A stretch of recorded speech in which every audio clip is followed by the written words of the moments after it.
I veliki pozdrav svima, dobrodošli u novi video. Danas pričamo o Scribimi aplikaciji, još jednoj dosta pametnoj aplikaciji i pristupačnoj, posebno namenjenoj za korisnike sa oštećenim vidom, odnosno za slepe i slabovide.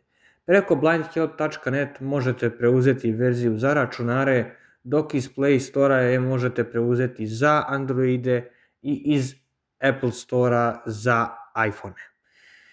Zapravo možete preuzeti i sa Microsoft Store-a, ali sve linkove možete pronaći na blindhelp.net web sajtu.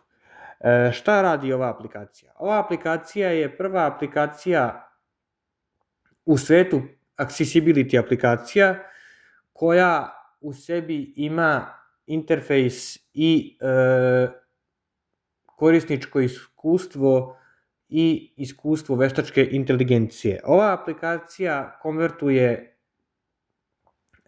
slikovne datoteke u tekstualne datoteke, konvertuje PDF datoteke sa slikama u tekstualne datoteke i OCR datoteke takođe može da konvertuje i takođe izdvaja tekstove iz datoteka. Jednostavno samo otpremite vašu sliku, a aplikacija u kratkom mogućem roku prepozna šta na toj slici piše ili šta se nalazi, kao i u PDF datoteci.